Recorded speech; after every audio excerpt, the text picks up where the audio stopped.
मैं हूं आपके साथ अदिति और आप 4 PM देख रहे हैं। दोस्तों, इस खबर को देखिए। ये 4 PM पर कुछ समय पहले हमने ये खबर आपको दिखाया था। पहले ही आपको बताया था कि सीजीआई खन्ना पर 13 मई तक, कम से कम 13 मई तक केस टलवाने का दबाव सरकार बना रही है, क्योंकि 13 मई को सीजीआई खन्ना रिटायर होंगे और नई पीठ के पास ये मामला जाएगा। इसी में मोदी शाह लगे हुए हैं। तब तक मोदी शाह कुछ ना कुछ जुगाड़ कर लेंगे, उन्हें वक्त मिल जाएगा। और आज का हेडलाइन देखिए, वक्फ मामले में आज भी नहीं आया सुप्रीम कोर्ट का फैसला। अगले हफ्ते 15 मई तक टली सुनवाई। यानी जो आशंकाएं जताई जा रही थी वही सच साबित हुई। दोस्तों, कहीं ना कहीं वक्फ संशोधन कानून पर सुनवाई के लिए सुप्रीम कोर्ट पर 3 जजों पर दबाव बनाया गया और उस दबाव के चलते आज सुनवाई को टालने की जो खबर सामने आई कि सुनवाई को टाला गया, ये दोनों पहलू एक दूसरे के साथ जुड़ा हुआ है। वक्फ संशोधन कानून पर सुनवाई के लिए सुप्रीम कोर्ट की 3 जजों की बेंच फिर एक बार आज बैठी, पर मामला अगले हफ्ते के लिए टल गया। Chief justice of India Sanjeev Khanna की अगुवाई वाली बेंच ने करीब 2 हफ्ते पहले आखिरी दफा जब सुनवाई किया था तो सरकार विवादित प्रावधानों को फिलहाल के लिए लागू ना करे, इस कानून पर फिलहाल के लिए रोक लगाया जाए, ये कहते हुए सीजीआई खन्ना राजी हुए थे और उन्होंने इस केस की तारीख जो है वो 5 मई को दी थी कि जब तक ना हम दूसरी बार इस पर सुनवाई करते हैं और अंतिम फैसला आ जाता है तब तक के लिए इस कानून पर हम रोक लगाते हैं। यानी इस केस को अब सीजीआई खन्ना दोस्तों नहीं सुनने वाले हैं, क्योंकि 13 मई को सीजीआई खन्ना संजीव खन्ना रिटायर होंगे और जस्टिस BR गवई हमारे next chief justice of India बनेंगे। 13 मई के बाद 13 मई को सीजीआई खन्ना रिटायर होंगे और 15 मई को इस पर सुनवाई होनी है। क्या सीजीआई खन्ना पर दबाव बनाने में मोदी और शाह सक्सेसफुल हुए? देश के मुख्य न्यायाधीश संजीव खन्ना, जस्टिस BV संजय कुमार और जस्टिस KV विश्वनाथन की पीठ इस मामले को सुन रही है। अदालत के बैठते ही सॉलिसिटर जनरल तुषार मेहता आते हैं और तुषार मेहता 3 जजों के सामने कहते हैं कि अगले हफ्ते के लिए सुनवाई को अब टाल दीजिए, प्लीज, हमें और वक्त चाहिए।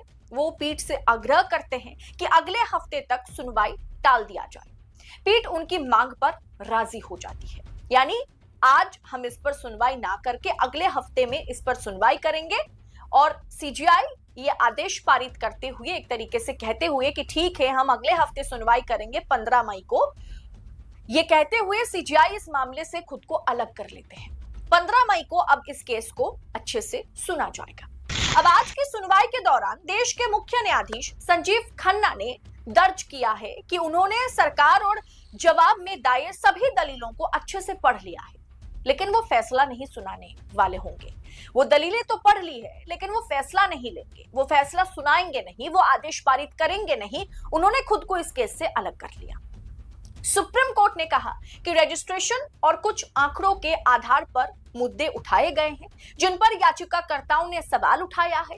अदालत ने कहा क्योंकि सीजीआई खन्ना के रिटायरमेंट के दिन नजदीक हैं, वो अंतिम चरण में कोई भी निर्णय या आदेश सुरक्षित नहीं रखना चाहते।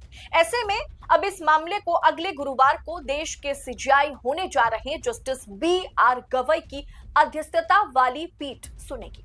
दोस्तों, पहले ही आपको मैंने बता दिया था कि इस केस को नेक्स्ट सीजीआई के पास ट्रांसफर करवाने की पूरी कोशिश की जा रही है। अब इस केस को नेक्स्ट सीजीआई होने वाले जस्टिस BR गवई को ट्रांसफर कर दिया गया है और इसके लिए बकायदा इन 3 जजों पर विश्वनाथन, जस्टिस सीजीआई संजीव खन्ना और संजय कुमार पर दबाव बनाया जा रहा था कि आप कुछ भी करके 13 मई के बाद डेट दीजिए, इस पर फिलहाल आप सुनवाई ना करें। और कहीं ना कहीं मोदी शाह जो दबाव बनाने की कोशिश में लगे हुए थे उसमें वो सक्सेसफुल साबित हुए। लेकिन दोस्तों, यहाँ पर पेच फंस गया है। बताऊंगी आगे आपको कि कैसे पेच फंस गया है, कैसे मोदी शाह इसमें फंस चुके हैं। संजीव खन्ना पर प्रेशर तो डाला जा रहा था कि रिटायरमेंट से पहले कोई विवादित या कोई कड़ा फैसला वो ना सुनाए। सीजीआई संजीव खन्ना ने खुद को इस केस से अलग कर लिया है। हमें उम्मीद थी जिस तरह से सीजीआई खन्ना पर हमला किया जा रहा था, इसका मुंह तोड़ जवाब आज यानी 5 मई को अपने सुनवाई के दौरान अपने फैसले के साथ ही सीजीआई खन्ना देंगे। लेकिन उन्होंने वक्फ केस से खुद को अलग कर लिया है और अलग करना ही उचित समझा है। ठीक है, उनकी मर्जी है। वैसे भी पहलगाम हमले के बाद अभी जो देश का माहौल बना हुआ है, जो दुनिया में भारत को लेकर के, पाकिस्तान को लेकर के माहौल बना हुआ है, चीन हमें लाल आंखें दिखा रहा है, बांग्लादेश हमें धमकी दे रहा है कि अगर पाकिस्तान पर हमला किया तो हम आपकी जो 7 सिस्टर्स हैं, अरुणाचल प्रदेश, असम, मणिपुर, मेघालय, मिजोरम, ये सब हम कब्जा कर लेंगे। ये धमकाया जा रहा है बांग्लादेश की ओर से हमें। इस माहौल में, मतलब जो माहौल बना हुआ है, सरकार के खिलाफ अगर सुप्रीम कोर्ट फैसला सुनाता है, वो भी एक आप कह सकते हैं कि मुस्लिम बोर्ड या वक्फ बिल को लेकर के ये फैसला है। मोदी सरकार के खिलाफ इस समय अगर सुप्रीम कोर्ट फैसला सुनाता है, जो मोदी सरकार किसी भी सूरत में चाहेगी नहीं। 5 अप्रैल को राष्ट्रपति की सहमति मिल जाने के बाद संशोधन जो है, ये कानून जो है, इसे लागू कर दिया गया। वक्फ संशोधन एक्ट लागू हो चुका है। लेकिन 72 याचिकाओं में से सिर्फ 5 को चुन करके जब सुनवाई शुरू हुई तो सीजीआई खन्ना ने अंतिम फैसला जब तक ना आ जाए तब तक के लिए इस पर रोक लगाती है। सुप्रीम कोर्ट ने रोक लगाई और उसके बाद आज 5 मई को यह कहा गया कि 15 मई को इस पर सुनवाई होगी और 15 मई तक ये कानून जो है, इस कानून पर रोक जो है वो बरकरार रहेगा। यानी यहां पर मोदी शाह फंस गए हैं। उनके लिए गए फैसले, उनके बनाए गए कानून पर लगातार रोक पे रोक लग रहे हैं। लेकिन दोस्तों, आज सुप्रीम कोर्ट में जिस तरह से तारीख पे तारीख का खेल हुआ, उससे इतना तो साफ है, सरकार ने जो दबाव बनाया, उस दबाव के चलते ही इस केस को सीजीआई खन्ना के रिटायरमेंट तक टाल दिया गया। क्या सीजीआई खन्ना के रिटायरमेंट को मोहरा बना करके डेट को टलवाया गया है? आपकी राय इस पर क्या होगी?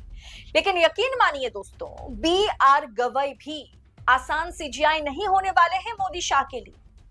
बी.आर. गवई के लिए अगर वो सोच रहे हैं कि चुटकी में अपने हिसाब से आदेश वो पारित करवा लेंगे सुप्रीम कोर्ट द्वारा, जस्टिस बी.आर. गवई द्वारा, तो ये मोदी शाह नहीं करवा पाएंगे। मोदी सरकार के लिए काफी tough chief justice of India साबित होंगे बी.आर. गवई।